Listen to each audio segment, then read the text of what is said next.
I am an associate professor in political science at Linnaeus University in Växjö, but I come from here.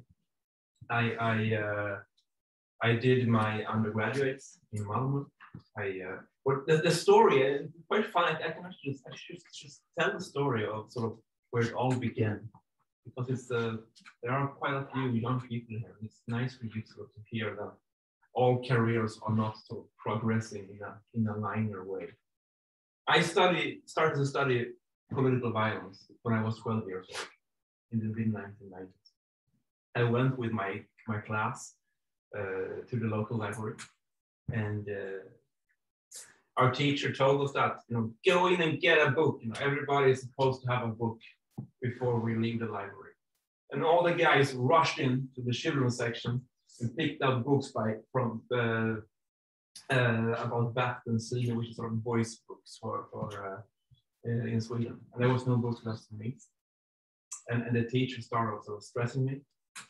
And I went into the alley section, 11 years old, picked a book on the political violence, 500 pages. Went home and read it. Came back and gave a review about it in front of the whole class. In French, it is called rite de passage. It means that you go from one stage in life to another. Like when you have children, when you marry, when you have a divorce. At one second you're one person, another second you're another. That's sort of what happened to me. And I decided then that I was so completely mesmerized by the fact how people could kill others for their political or ideological or religious convictions. And I wanted sort of to work with that question for the rest of my life somehow. And then just a couple of years, I was 11 years old, this was in the mid-1990s. A couple of years later, Hamas in Palestine kicked off a big wave of suicide terrorism, suicide bombings. And my teenage mind was even more mesmerized of how people could kill themselves for the same things, which is even more fantastic in a way. Now we're sort of approaching the end of the 1990s, which was a very optimistic time. I guess this is where sort of most of you young people are born. And my parents told me that you need to get a real education. You cannot, you can have this as hobbies, and that's fine, but get a real education. Nobody will work with terrorism in the 2000s. Everybody would be an IT specialist or something like that, work for the European Union. So I started studying economy here in university, sort of. Yeah. I liked it, but it wasn't really where my heart was. 10 years or 10 days after the start of the semester, World Trade Center attack happened. And very, very, not cynically, but I realized that from now on, there is a future for people like me. So I quit school, left the program, went to Israel-Palestine as a volunteer, and my heart stayed there. I said to myself, I would like to work with this conflict somehow for the rest of my life.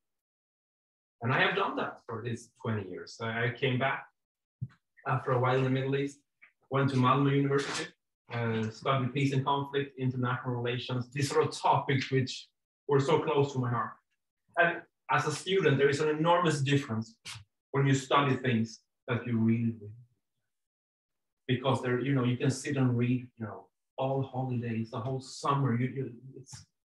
There is such a difference between doing something when you really, really love it and sort of doing something because you have to, especially in the amount of free time that you put into something. So that is sort of something worth thinking about. I became a PhD student here at Lund University in 2008, so it's almost 15 years ago. And then I had my PhD 2013. Then I had a postdoc in Copenhagen. And then I came sort of back here on a temporary contract. It's called vikariat in Sweden. It means you don't have a permanent position. The difficult thing is that when you come from a place like this, like Lund University, which is the biggest university in Sweden, together with Uppsala and Gothenburg, and perhaps Stockholm, it's really, really difficult to stay. So for young people like me, I was 31 when I had my PhD. There are 100 people applying for one permanent position. at the Department of Political Science. 100 people for one position. And it's perhaps even worse in sociology and history, where there are even fewer positions available. So the competition is so murderous that it's not even worth it to submit an application, because it's just a waste of time. When I'm 31 and 100 people apply for a position, maybe I beat 20 of them on a good day, maybe. And I lose out to the age. So there is no chance in the whole world that I will get a job here at that age. And everybody knows. So what you need to do is you need to get what we call a postdoc, a sort of a permanent research position, which I got. And then after that, you need to take up a position at a small university, stay there for a couple of years. And if you're lucky, coming back when you're sort of 40. And I'm turning 40 next year, and I'm sort of approaching the stage where it will be possible for me to return. But it means I will stay in 10 years somewhere else. It's easier when you're sort of in medicine or economy, but social science here is tough. On the other hand, that's the charm of it, because those people who get in are really good. And I accept this as a fact of life, and I don't complain. It's like, young soccer players have to play in Holland, for 5 years before they can go to England or Spain. Or that's the way it is. It's exactly the same principle. So now when I'm sort of turning in my applications, I'm not really there yet, but give me 2 or 3 more years, and I think I can come back. So that's sort of the story of who I am and what I do. I also do a lot of these sort of lectures, This is my 3rd extra lecture this week. So yesterday I gave a talk about a similar topic for a bunch of pastoral candidates in Stockholm who ended by praying for me, all of them, which was very nice. Were nice people, but I often tell people that I have all these hate subjects. I teach terrorism, anti-Semitism, Islamophobia, Israel-Palestine. I'm used to that. It's tough, but that's also sort of a training. You never know what kind of people you meet. You never know if you're going to be threatened and these kind of things. Can you shift the slide? So yeah, it doesn't. Yeah, it's.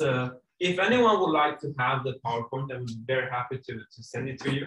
This is supposed to be a map of the Middle East and the North Africa region, with a bunch of bullet points that is worth keeping in mind before the. Did I lose my phone over there? I need to have it to keep this time. Yeah. Just needed to keep. Is that better? Yeah. Thanks a lot. We have plenty of time, so it's no hurry. We forgot to introduce you. Yeah. Shall we take a break and you introduce you instead? Because you want to say a few words about yourself, but since you are the host, maybe we should do that before so come in, please. Say a few words about Sorry. I just say hello to everybody. Welcome to Save the Children, because we are the host for tonight. And this is our stable. This used to be a stable. And Save the Children is, of course, an international organization.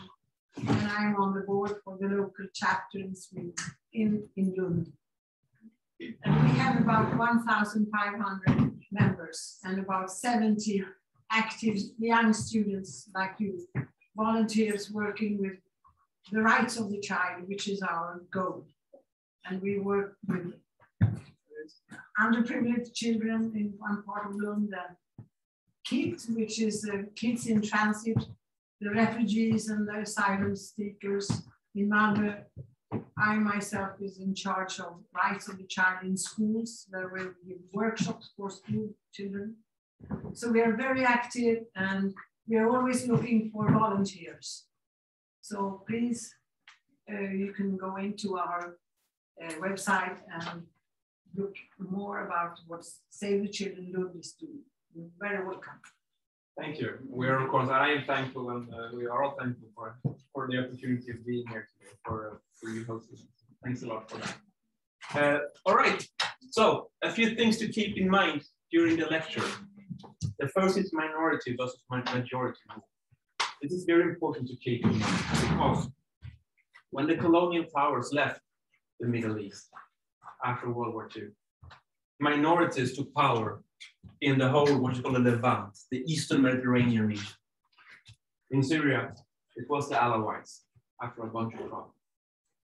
They are 13, 14% of the population before the war.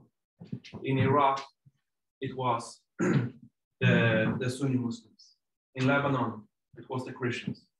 In Jordan, it was the Hashemites, which they are a dynasty rather than a minority.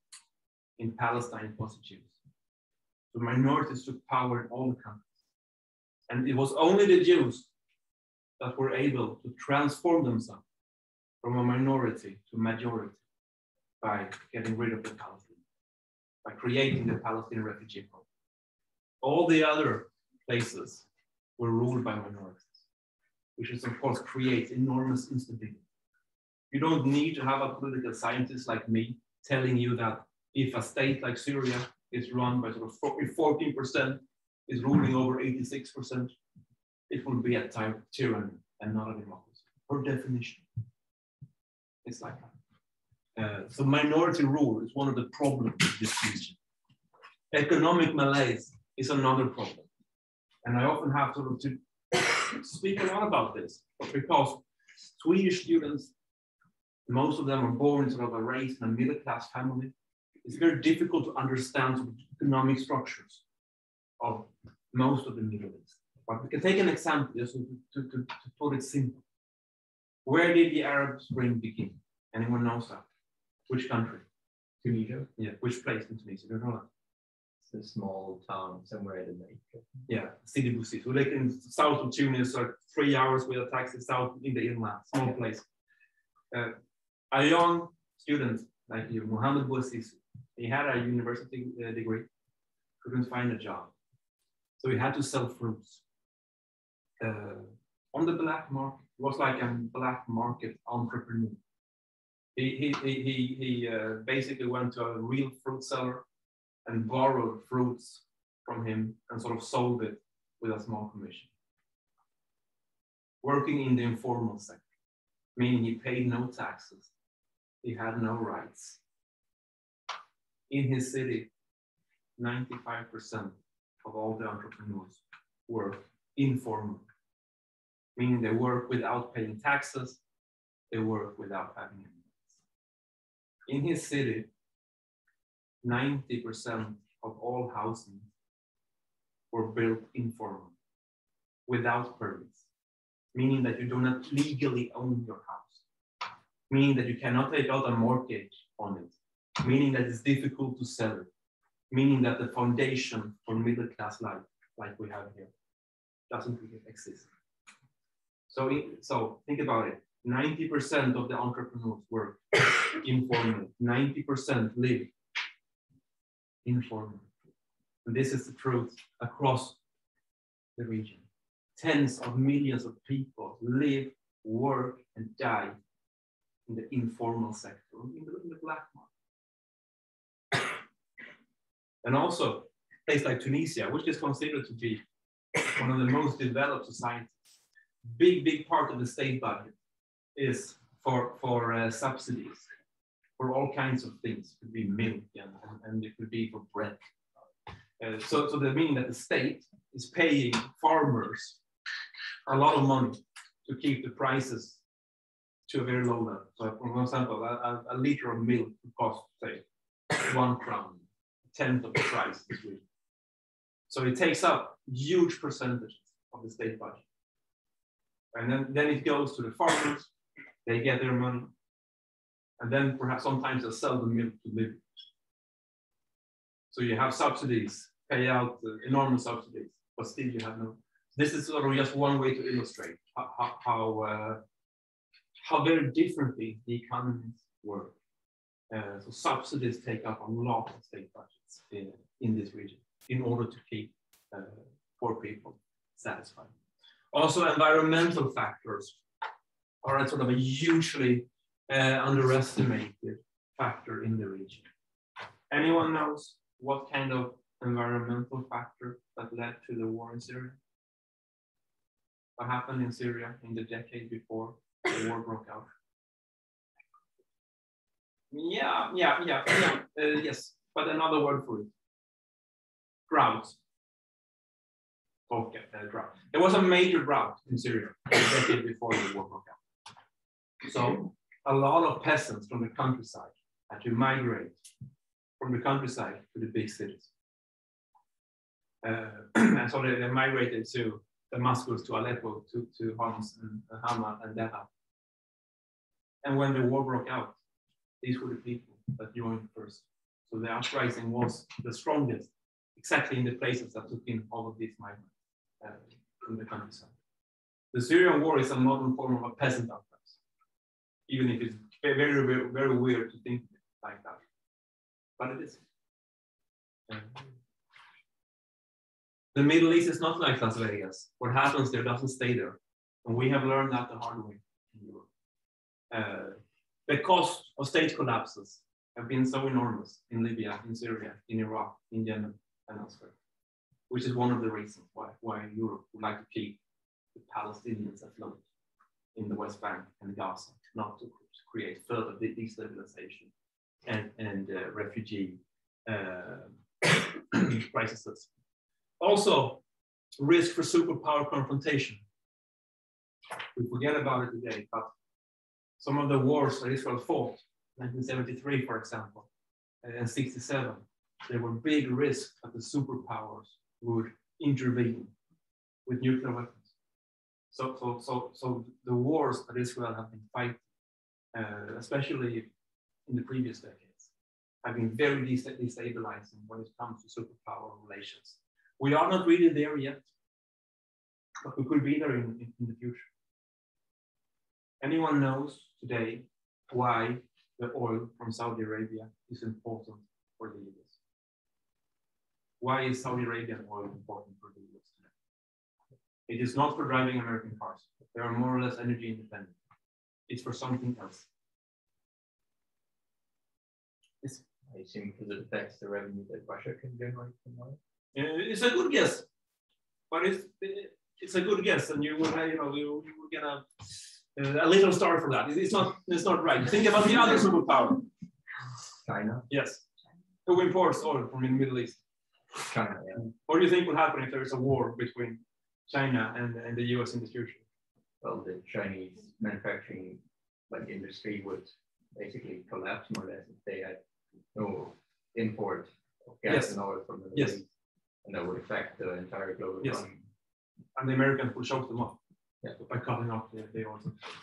Saudi Arabian oil has never been that important for the US when it comes to driving American cars, which many people believe. But it was very important to build up Germany and Japan after the Second World War. They were built up by cheap oil from the Middle East. And now it's very important to contain China. Can you shift the slide, please? I should say the final factor here, but you can shift slide and I'll start. I continue talking. A structured agency perspective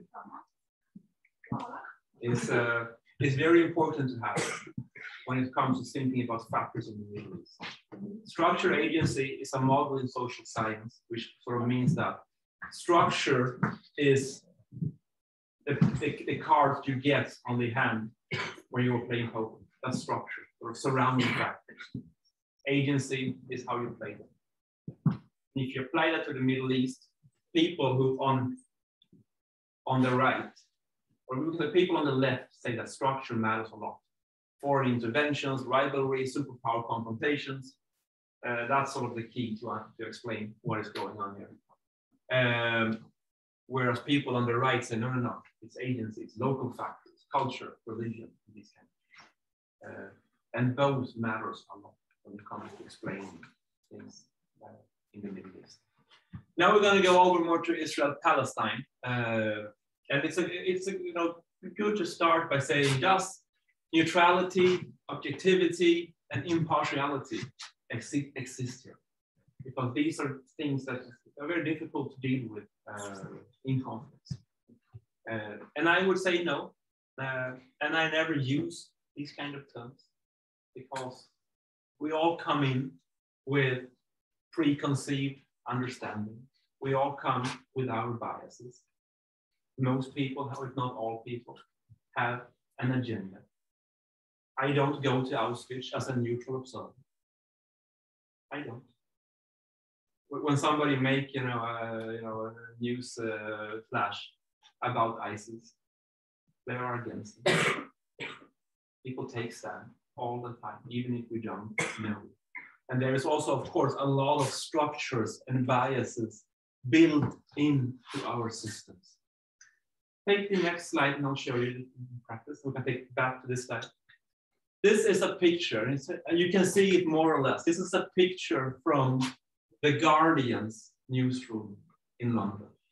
The Guardian is considered to be the most prestigious and the best newspaper in the world, together with the New York Times. And here I show you a clear example of how neutrality, objectivity, and impartiality, how they sort of exist or doesn't exist, when we say, in real life. Take a look at the picture and draw one conclusion. Something that just strikes you in the face. White men. Yes. White males and some white women. Every one of them. Every one. Not one exception. What does this say about objectivity, neutrality, impartiality? It's not as bad on Swedish television, but not that far from it. So this is just the thing. These are probably the best journalists. They are they have probably gone to the best schools. They make a lot of money. They live in the best neighborhoods. They are married to each other. But do they paint an objective picture of reality? Does anyone believe that? Seriously? This is, of course, the reason why progressives, more and more in Western countries, are coming with accusations of sort of structural racism built into society, which we have in this country as well. We have, for example, on the Swedish public radio, a major call that there are too few people from minorities represented on all levels in the public radio. But this, of course, is extreme. But we can take back the slide again.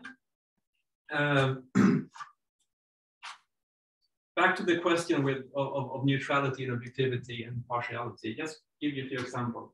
Most EU researchers are, of course, positive towards the EU. Almost 100%. And that, of course, means that they have difficulties for seeing Brexit. Most feminist researchers are somewhat feminist themselves. Some of them are activists. A lot of people who deal with security have a military. They're white and they're male, and they, of course, then they will emphasize military threats over climate. These kind of things. So you don't really. It's impossible in that people to have neutrality, objectivity, and impartiality in social science. And then we have sort of the problems of facts versus interpretations and values. You take a basic fact, like 6 million Jews died in the Holocaust. That is sort of like the most basic fact from modern history. Almost nobody disagreed with that. But the point is, what do we do with that knowledge? What kind of conclusion do we draw? Is the conclusion that the lesson of the Holocaust is universal, that it should never happen again to anyone? Or is it something sort of particular to the Jews that it should never happen to them again? Or how should we deal with that in Sweden 70 years later? All of these questions, you cannot answer them without putting in values or interpretation, personal interpretations.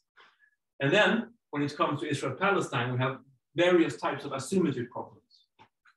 Is it a conflict? Or is it not a conflict, but an occupation instead? In Sweden, we normally talk about it as the Israeli-Palestinian conflict, meaning a conflict between two parties. But that is like commenting on a football game. You give each side 50%, and after the game is over, you interview one from each team. A lot of Palestinians and people on the left would say, no, that is wrong. This is not a conflict. It's a permanent situation of occupation and oppression by one side, the Israelis, against the Palestinians. So that's the way how to frame it. And the Israeli would say, no, no, no, no, no. This is a permanent situation of a small people, the Israelis, 6 or 7 million, being surrounded by 300-400 million Arabs who don't recognize. So you have all these kind of asymmetries on all sides. And here in Sweden, if you go to Malmö, and I'm working with the schools in Malmö talking about Israel-Palestine because of the anti-Semitism problem. Then we have another type of asymmetry where we have very, very few Jewish kids who often feel very vulnerable and bullied. But there is an opposite asymmetry problem. Can we shift that? And one more forward. And of course, another question here is when, where, and how does history begin? Where shall we start? It's a difficult question. Both sides have different sort of starting points. And the point, of course, here, that whatever you do, you need to start somewhere at some year. That's, of course, depending on your own values and interpretations. You always come back to that there is no ground for neutrality. You always have to make decisions. And however you make them, you need to take a stand somewhere, and then, you lose all of that. I usually start my lectures by showing this place. Anyone knows what place it is? Jerusalem. Yes, it is. Jerusalem. What is the it Rock called? Mosque. Sorry? The Rock Mosque. Yes and no. Yeah. The Dome of the Rock, but according to most people, it's not a mosque.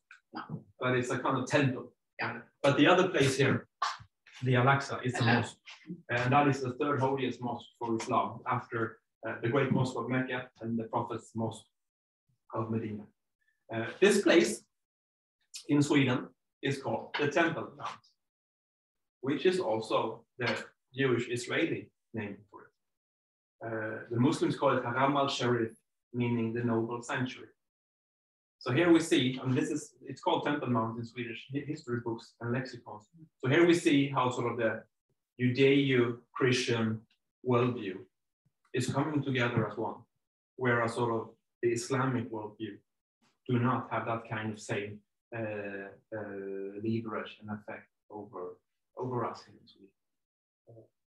So just by saying the Temple Mount, which is natural and normal in Sweden, you take a stand for the Jewish or Israeli side.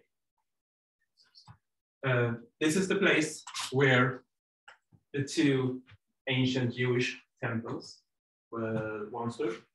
The first was destroyed by Nebuchadnezzar 300-400 years before the Common Era. The second was destroyed by the Romans, year 70 after the Common Era. The Muslims came here in the year 600 and built these two mosques, or the one mosque and the other dome. And the Dome of the Rock is, according to both Islamic, Judaism and Christianity, built above a huge rock in the ground. That rock is the place where Abraham prepared to sacrifice his son Isaac, but didn't eventually do it. And here, we can't really see it in the picture, is the Western Wall, which is the only part of the remaining from the Jewish temple. And a little bit more to the left is the Church of the Holy Sepulchre, which is the most holy place for Christianity, the place where Jesus is buried, according to Christian tradition. So you have sort of, this is an epicenter of religion and history. And there is no, I cannot think of any place in the world which is sort of similar to this.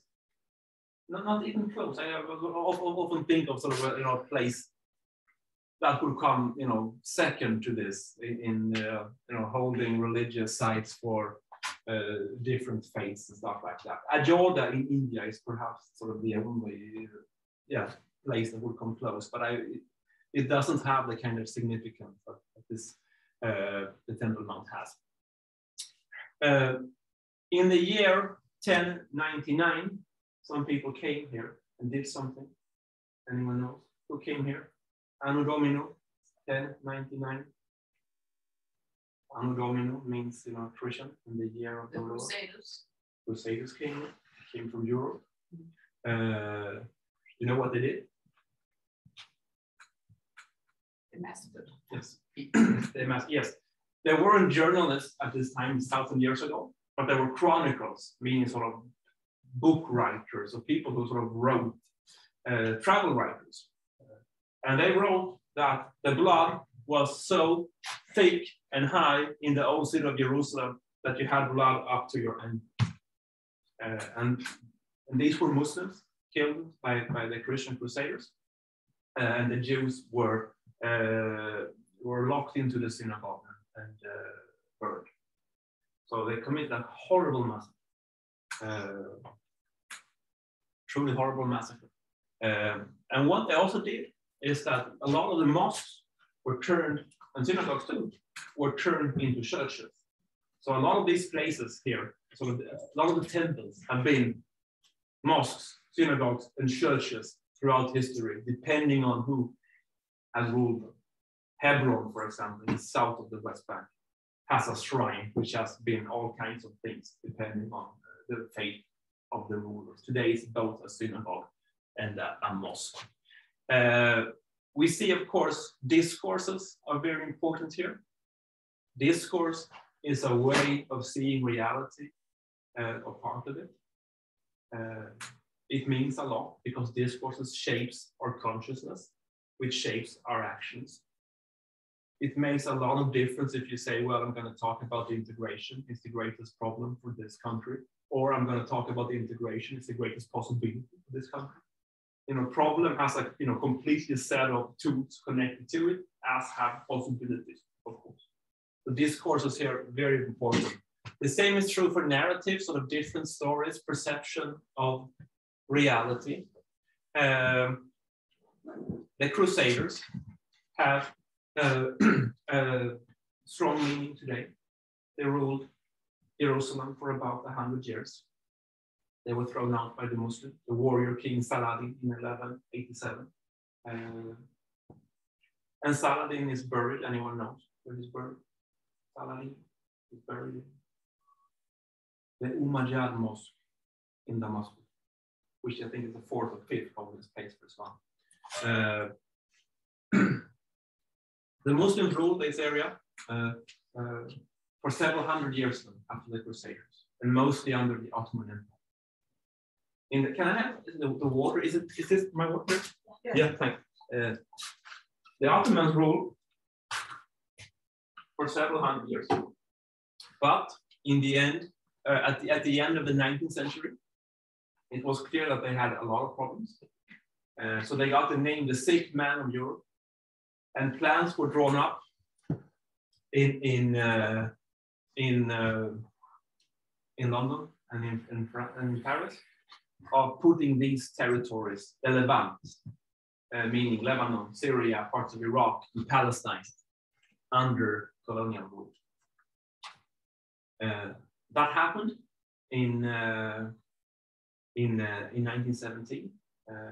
Can you put forward a couple of slides to the map of sorry, back here.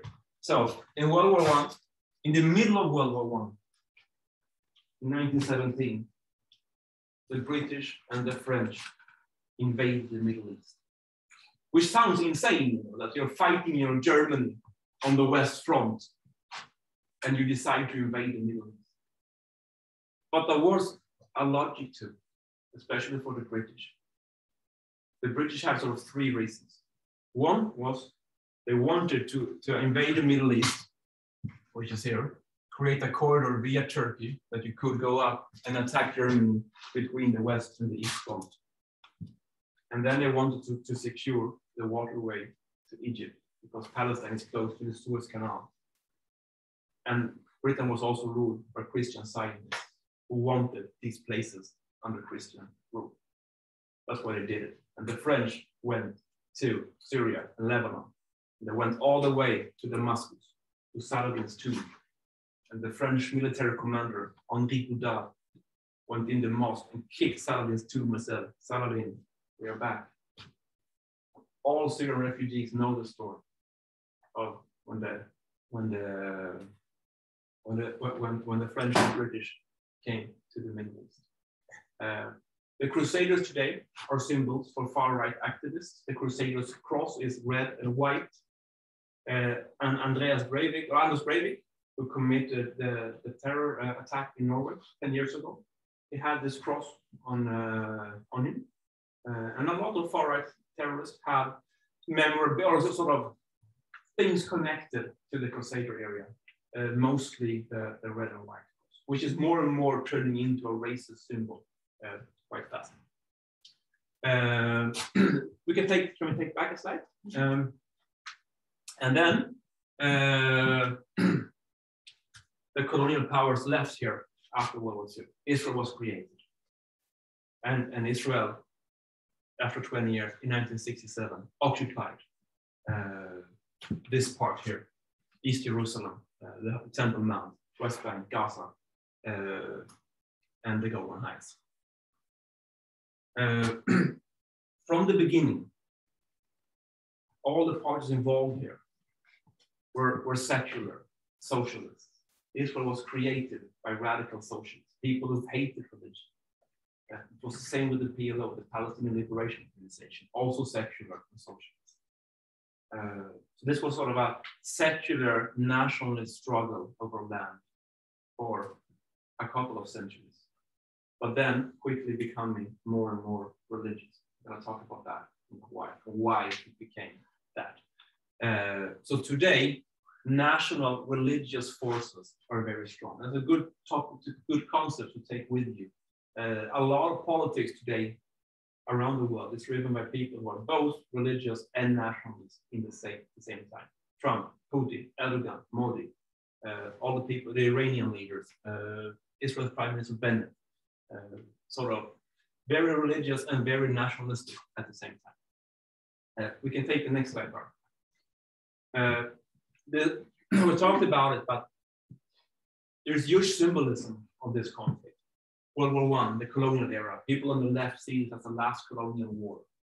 World War II, the Holocaust, the creation of Israel, is something that liberals and people on the right emphasize a lot. Then during the Cold War, it became a symbol for proxy wars between the superpowers. The war on terrorism. Palestine was one of the reasons behind the 9/11 attack. It was one of the major grievances for Osama bin Laden. And George Bush, who declared the war on terrorism to be a crusade. And now when I told you about the crusades, you understand it was a really poorly chosen word, which he took back. But he wanted to create a Palestinian state in order to solve the war on terrorism. It didn't happen. And today, Israel-Palestine is part of the new identity politics. It's a very important for the new right-wing parties, Swedish Democrats, for example, considering themselves the most pro-Israeli party, which is interesting since they have an anti-Semitic background. But far-right parties in Europe realize that being pro-Israeli is one of the keys to high office. So in order to win power and get into governments, you need to clean up your past. You cannot be brown skirts. You will never get to the highest office if you have brown skirts. So you clean up that by proclaiming that you are the most pro-Israeli party in your country, and you say that the Muslims and the left are the real anti-Semites, which is basically how this, the Swedish Democrats have been working in Sweden and FPÖ in Austria and many other parties. I think to keep in mind here when it comes to these far-right parties is that they have very different backgrounds. You can take, for example, and compare the Swedish Democrats to the Danish People's Party. The Danish People's Party is more racist and more anti-Muslim than the Swedish Democrats. And the discourse in Denmark is far worse. I worked there for 3 years, so I know. But they come from the resistance movement to the Nazis. They were born out of the resistance movement to the Nazis, which is a fundamentally different legacy than the Swedish Democrats, who were founded by neo-Nazis. And you can see that today because the Danish People's Party do not have a problem with anti-Semitism. They don't have members who sort of flirt with the Nazis. what the Swedish Democrats have. And you see the same thing with identity politics, like when Palestine is becoming an issue for Black Lives Matter in the US and all of these new identity politics groups. Can we take the next slide? So here we see a map of Israel-Palestine today. And if this Israel, Gaza, West Bank is 100%, if you think of that as 100%, Gaza is 1% of historic Palestine, Israel is 78%, and the West Bank is 21%. And these sort of orange parts here is the self-rule areas of the West Bank. That's 40% of the 21%. So if we make it easy, we can say that the Palestinians control today 10–11% of historic Palestine. Something like that. And Israel has built settlements in sort of the light yellow parts here. So it looks like a Swiss cheese. And up here in the, where the lamp is the Golden Heights, which are occupied from Syria. And Gaza is one of the most densely populated areas in the world. It is 40 kilometers long and 10 kilometers wide, and 2 million people live there. So it's let me be honest and tell you that it's a very depressing situation today in Israel-Palestine. There are few rays of light, and the Palestinians have probably not been in a worse situation in modern history. And they have lost a lot of their allies, including the government of this country, which recognized Palestine in 2014, which was one of the first things that the Social Democratic government did when they took power. They did that days after they took power. And just a month ago or so, they renewed relations with Israel in a way that meant that they sort of shifted a lot of the things they have done before vis-a-vis the Palestinians. I think that people will remember the Swedish recognition of Palestine as one of the sort of last things that someone in the international community did to save the two-state solution. The two-state solution was supposed to be Gaza, West Bank, East Jerusalem, 22% of the Palestine of the area, which basically all Palestinians think are deeply, deeply, deeply unfair as it is. The Trump plan was supposed to give the Palestinians 70% of the West Bank plus Gaza without Jerusalem. And you should keep in mind here that throughout the peace process, the two sides have discussed that the Palestinian state would be sort of 90 to 95% of the West Bank, which, if you're not an expert on this conflict, seems maybe that's reasonable. But keep in mind that if Israel would keep 10%, they will keep the best 10%. And 1% land can hold 30% of the borders. Another sort of percentages can hold big parts of GDP. Something Jerusalem hold big part of GDP. Another percentages will hold the best agriculture, and so on and so. It's like a rusting from the cake. So that's important to keep that in mind. Can we have the next slide, please? Yeah. Also, something which is worth sort of keeping in mind is examples of loaded terminology. And here you see, again, neutrality and all these kind of things in play. This is a picture here of two things, houses and a structure here. This is from the West Bank. Now, shall we call these colonies, settlements, or neighborhoods? Free name for the same thing. The Palestinians say colonies. And of course, it has connotations from the colonial history. Somebody, does something which you shouldn't do, something that does not belong to colonies. Or should we say settlements, which is a more neutral term, even if I don't like it, so neutrality. Or, as the Israelis say, neighborhoods, something that are built naturally, that everyone will do, that belong to you. The same is with this structure here. Is it an apartheid wall separating people from each other? Is it a barrier, a wall, or a fence? Different name for the same structure. And this here you see sort of how different words for the same thing, how they have so different connotations. We can take the next slide. Enemy images. Images of your enemy. They're very common in wars, not just in Israel-Palestine, but in all wars. And they're also very common in all of our imaginations. And I'll give you an example of this later. They have been common in all wars. For example, I can give you an example from the First World War. After the First World War, if you have seen pictures from the Treaty of Versailles, the long guy, beautiful guy is the president of the US, Woodrow Wilson. And the little guy with the mustache is the French leader, Clemenceau. Clemenceau, after the First World War, was an old man. And he was considered a hater. And most of all, he hated Germany. And he hated Germany so much that, according to legend, after the First World War, he said to his colleagues that, I'm an old man, I know I'm approaching the end. When I die, I want to be buried standing with my face against Germany, so that I will be vigilant, even in death, on a German invasion. Luckily for him, he was dead when Hitler invaded France. Again, exactly what he feared in 1940. But that kind of hatred is gone. And these enemy images, which were so strong, are gone. The point here is also that when you describe the other, you describe yourself. And we're going to see that soon.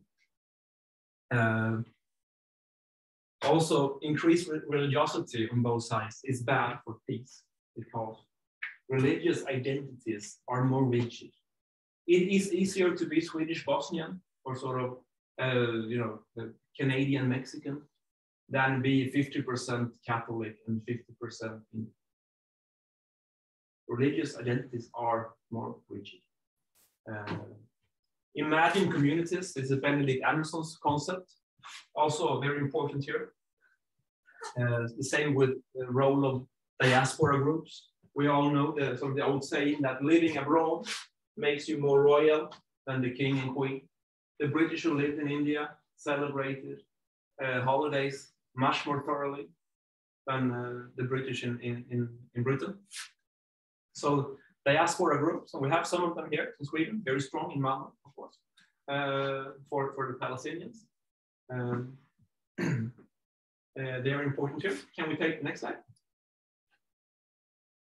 So here is like a general, I don't know if you all can see it, but here is a general enemy image of an Israeli enemy image of Palestinians. They see them as terrorists, as Islamists, as fundamentalists, as authoritarian, and primitive.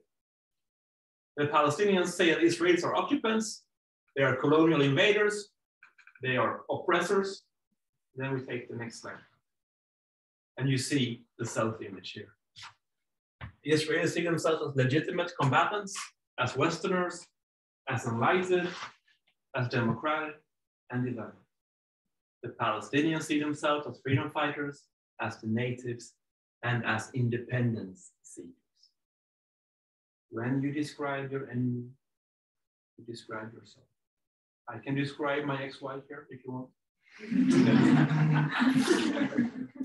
I can tell you exactly what I think about her. And I have done that on a blank piece of paper, and it was not nice. But I was clever enough to understand that when I sort of draw a line, I saw myself on the other side. So when you describe people you don't like, you describe yourself. Can we have the next slide? Before we reach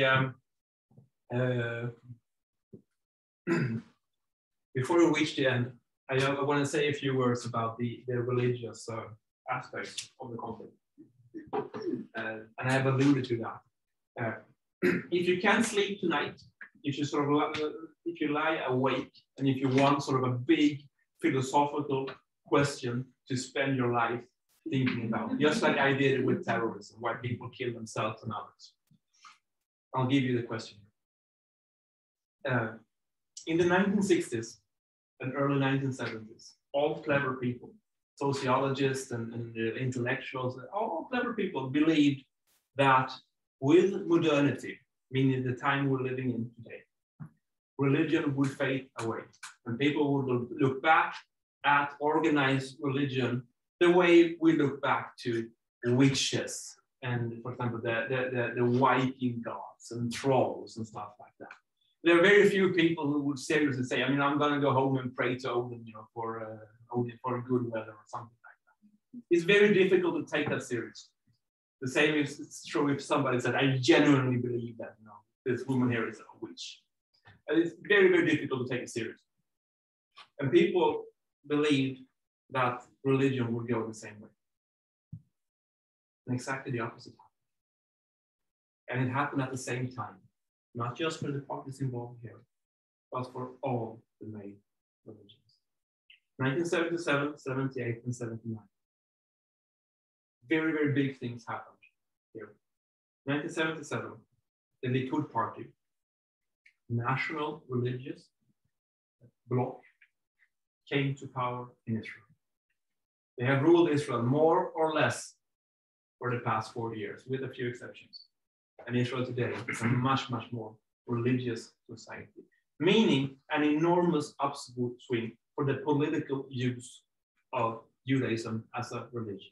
In different ways, so, you know, some really, really extreme and some less extreme, but the religious use of, the political use of religion. 1978, something very important happened for Christianity. Anyone else? What happened? 1978. Somebody was elected. A new pope, John Paul II from Poland. And you know anything about him? They have Vatican II. Yes.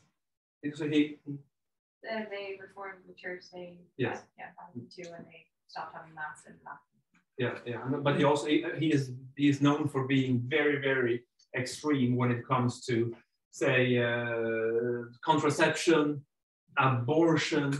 He did a lot of good things when it comes to fighting communism. He's widely praised for that, for all the, you know, correctly so. But he was very, very reactionary when it comes to condom, abortion, all this kind of thing. And he also had masses with used Christian courses. So it was a shift for Catholicism in a political direction.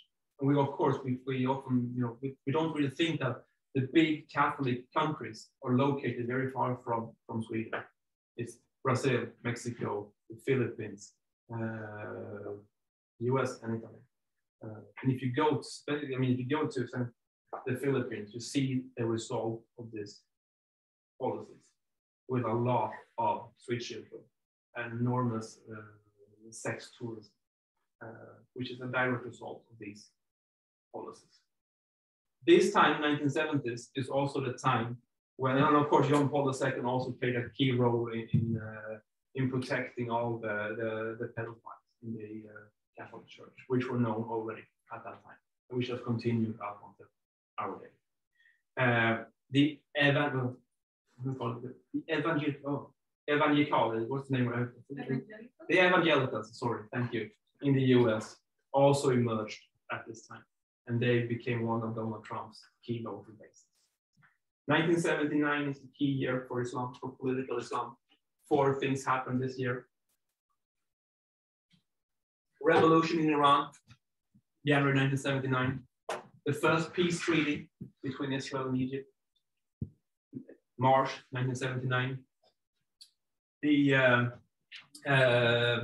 attack against the Great Mosque of Mecca, November 1979, considered to be the first jihadi operation in modern times. And Christmas Day, December 25, 1979, Soviet Union invades Afghanistan. Yes. This is the birth of sort of militant Islam this year. So all these things happen, 78, 77, 78, 79. The big question is why? I don't know that. But if you want something big to think of, this is it. Why does it happen here, so close to each other? And you can take the argument and twist it a bit further and say it happened to Hinduism a little bit later. Modi today is this. This is the political use of Hinduism in this party, BJP party. Burma, with the monks attacking the Rohingya, is again militarization of Buddhism as a religion. All these people who say that Buddhism is a peaceful religion, good luck, take a look at Burma. So you see that violence can be employed in all religions, and of course has been. So we also see here major non-recognition on both sides. The PLO, the Palestinian Liberation Organization, recognized Israel in 1988, and Israel recognized not a Palestinian state, but PLO 1983. Sorry, I'm losing my throat.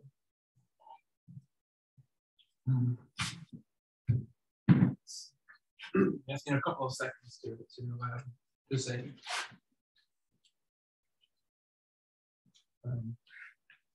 But there is still massive non-recognition on both sides. And we can see that in textbooks, on maps, and on all kinds of things. And this is about the legitimacy of both sides' claim. Thank you. Sure. Thanks a lot. And we have the next slide, please.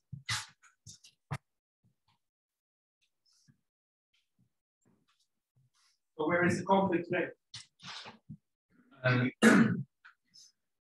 I think that the conflict is entering a long period of the Palestinians struggling for equal rights. And there are, I think, some people make comparisons to South Africa. And they are valid to a certain extent. But they also have limitations. South Africa, the apartheid regime in South Africa, was created the same year as Israel was born, 1948. In South Africa, 20% of the population were white at the time. 80% were mixed or colored. The 20% white controlled 80% of the land, or 90% of the land, and the 80% mixed and colored.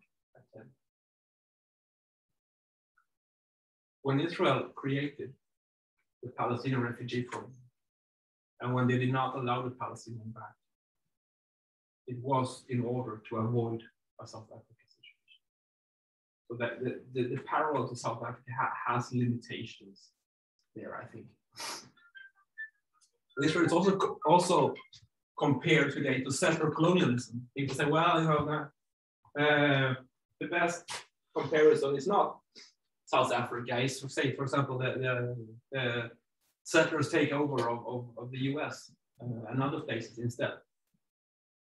The Palestinians are also struggling more and more to get a one-state solution, where everyone will have equal rights. And here, to be honest, the research goes in two directions. On the one hand, sort of the positive aspect is that when you give people rights, they become less violent. This is the lesson from South Africa. And also the lesson is that the whites in South Africa are probably safer today, even if they are sort of in a minority situation, than they were under apartheid. The lesson is the same from Ireland. And a lot of people in Northern Ireland were afraid of giving power to the IRA. But when they got power in the Good Friday Agreement in the 1990s, There was no reason for violence. So when you give people rights, the level of violence goes down. And people, sort of critics say, well, you know, that does not apply to the Middle East. There might be sort of a racist conception behind this. But still, the fact is, and I think it's important to say that Jewish communities in the Middle East have not fared well over the past 100 years. So when we talk about the Palestinian refugee problem, we should also say that a lot of Jews have been forced out of Muslim countries, from Iraq, from Syria, from Morocco, Algeria, Egypt, and so on. Many of them did not go to Israel, but they went to the United States instead. Steve Jobs, for example, is a refugee child from Syrian-Palestine. One example out of many. So this is where we are today, and I think I've been talking for an hour now, and I sort of lost and regained my throat in that time. Thanks a lot for giving me the opportunity to talk to you. And if you have any questions, if you would like to make any statements, if you'd like to shout abuse at me, you're welcome to do that now. So I'm just going to blow my nose, so feel free to yeah.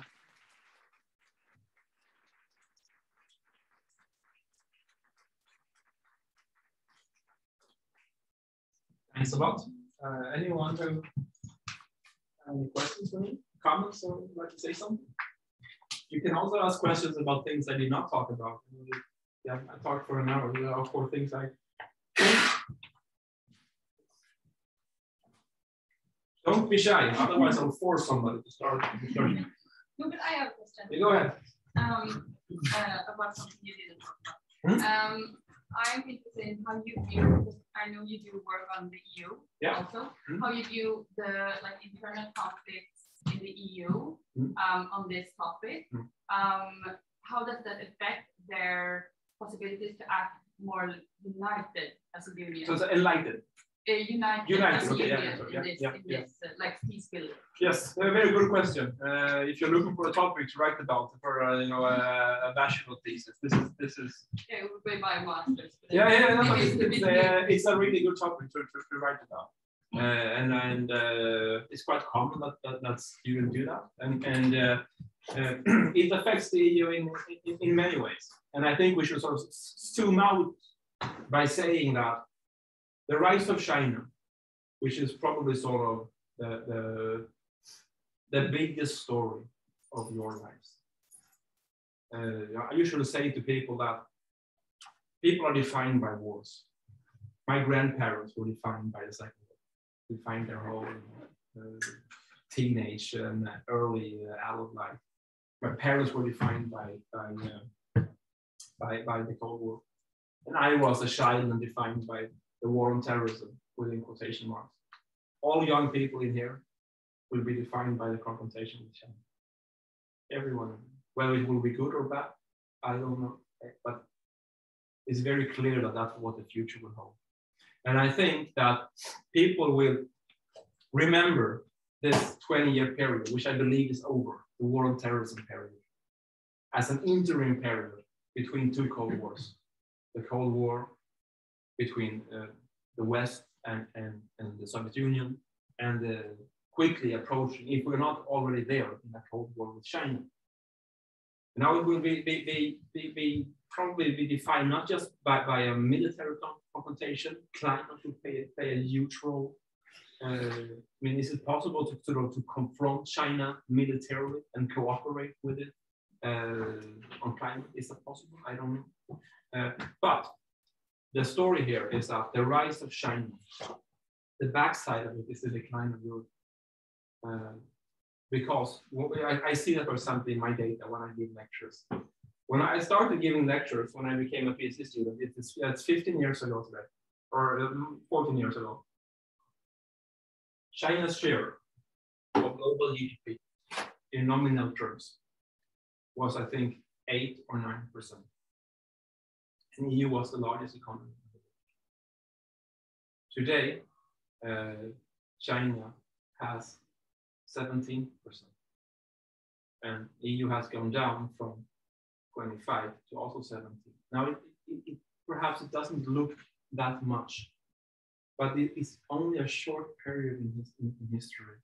And the European Union has lost one of its biggest members. It has some members today who are not even democracies anymore, and it's not expanding any further. If somebody would have said that 15 years ago, that the European Union will stop expanding, people will leave the European Union. It would be taken over a lot by right-wing populists. It would have sounded like a complete fantasy. But that's somewhere where we are today. And before I let you in, I'm just going to say, so yes, this has weakened the EU tremendously. And Israel-Palestine is a good example to show the weakness of the EU, because they have not been able to put out a common statement for the past 6 years. 2016 was the last year when the EU put out a common statement by the foreign ministers on this conflict. They cannot even talk about it, let alone doing it. Just to follow up, yeah, sure. Like, do you think if the EU would kind of resolve the internal conflict on the issue, do you think they would, as an actor, like they're kind of militarizing right now, do you think they would be an actor in this region? Both yes or no. I mean, yes, of course, the more united they are, the stronger they will be, and the louder the voice of the EU will be heard, and the more actor capacity it will get. So yes, in that sense, it will be a bigger actor. Militarily, no. Go home and ask your parents how many of them that are willing to send you to Crimea, for example, to die, so that Crimea can belong to Ukraine and not to Russia. I bet that 100% of your parents will say, stay here, don't go. And that is an example of that we don't really have military power in Europe, because we don't have we cannot really project power without the enemy. And we don't, and it's a good thing in many aspects, that we don't have that kind of honor culture, willingness to sacrifice, willingness to die that we had 100 years ago in the First World War. But it also makes the EU a much weaker actor when it comes to take it. I cannot see the EU taking military action in the Middle East without the US. Not a chance. And back to your question, the US will never do anything. So it's no on the sort of the broader question, but yes on that smaller. But thanks for a good question, and good luck if you write something about this. The thing is, just before I let in the next person, you can start sort of the EU's peace building and also the money spent and all these kind of things with state building of Palestine is a good topic to write essays about. So that's and if you can email me if you want specific tips. But there's also a lot of my work when I go out. It's throwing out a bone to somebody who would like to write something about something. That's these evenings are for these kind of things. Yes. Yeah, I was just it's like a separate question. Just the way you spoke about China. Yeah. Is that the common discourse in the EU, having such a hostile perception of the rise of China?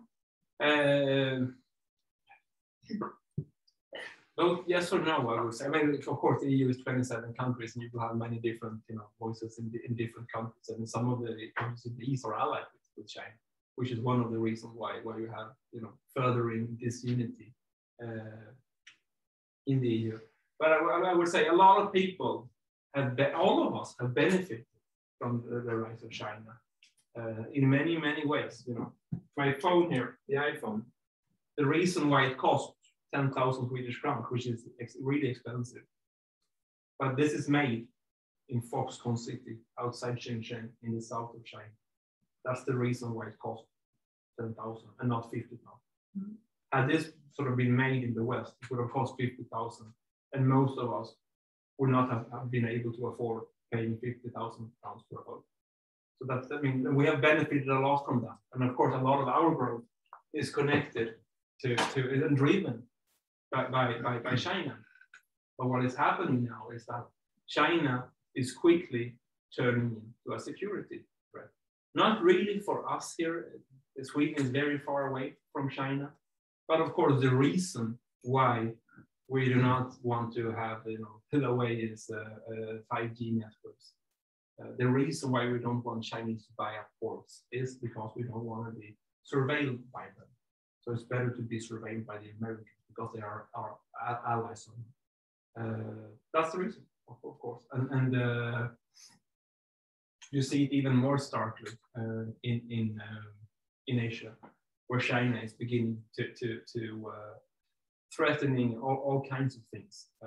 Keep in mind there that US is obliged to defend Korea, Japan, and Australia with nuclear weapons. A little bit softer on Taiwan, not with nuclear weapons there. So China is quickly becoming a major security competitor and also a systemic rival.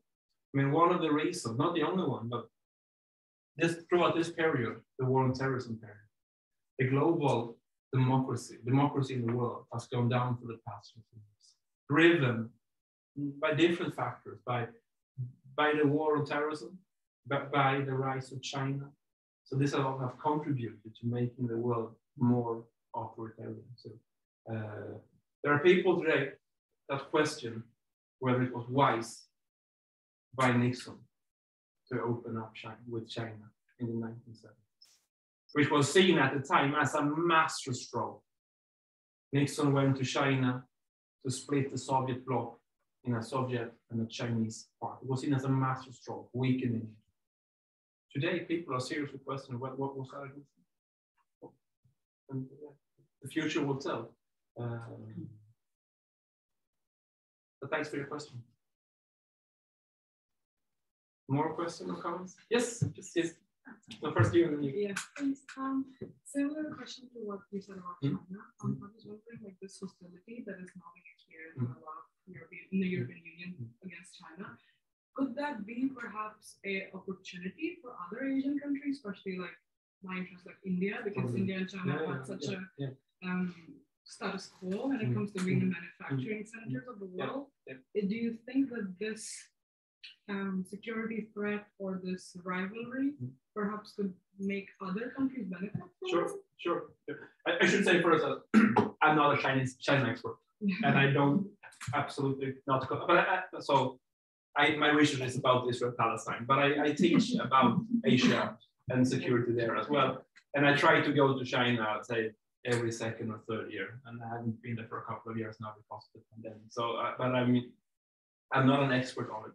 But yes, absolutely, I think so. And India will probably have closer ties with. Now, India has a weird identity. They were sort of both allied with Russia and with the US, and they are sort of independent. And they also have a sort of a legacy of non-alignment. So they have sort of their own role to sort out. But a few important things is to say that the Indian minorities are very, very strong. For example, in the US. Chinese minorities are that too. And there are a couple of things to say about this. One is that the relations between the US and the West and China today are fundamentally different than they were with the Soviet Union because of the fact that tens of, I think hundreds of thousands, I think it was 200,000-300,000 Chinese. I don't have the exact figure, but we're talking tens of thousands Chinese students are studying in the US every year, including sort of the daughter of the former prime minister. And you're not going to start a war from the Chinese side if you have sort of the children to the elite in the other country. So that is something which is different, and which is something which is worth emphasizing, and sort of I think sort of. Something which is very good. On the other hand, let's also be honest and say that anti-Asian or anti-Asian racism is quickly becoming much more nastier in the US, and the enemy images vis-a-vis China are quickly becoming much stronger. That's a good topic to write about. American enemy images of China, how they have changed very rapidly in just a couple of years. So that's something I think a lot of Asian Americans are worrying about. We don't. I wouldn't say we have the same problem here in Europe. Not at all. And a third thing we're worth pointing out that we have a lot of Chinese students in Växjö where I'm teaching now, and they are very open-minded. I have no problems talking about human rights and democracy and these kind of things. I think that will be more difficult in the future. And I think that China will sort of start monitoring diaspora groups at universities, sort of reporting, who says what and these kind of things. So that's also something worth keeping in mind. Even maybe employing spies and these kind of things. That's something worth looking out for. You had a question? Yes. Yeah. But just clarifying, when you mentioned something that with the Polish Pope and the change in the Catholic Church, that it was connected to the sex tourism in the Philippines. I was just wondering if you can, because I don't really see the direct connection. Maybe it's obvious to some people. Sure, yeah. Yes. In 1978, a new Pope was elected. His name was John Paul II. He broke with what you said, Second Vatican, Vatican II, yeah. And he sort of drove back the Catholic Church to a much more reactionary direction. And one of sort of the things he did was he took a very hard line on contraception, so abortion and condoms, all these kind of things. And what that has created in a place like the Philippines is a lot of unwanted children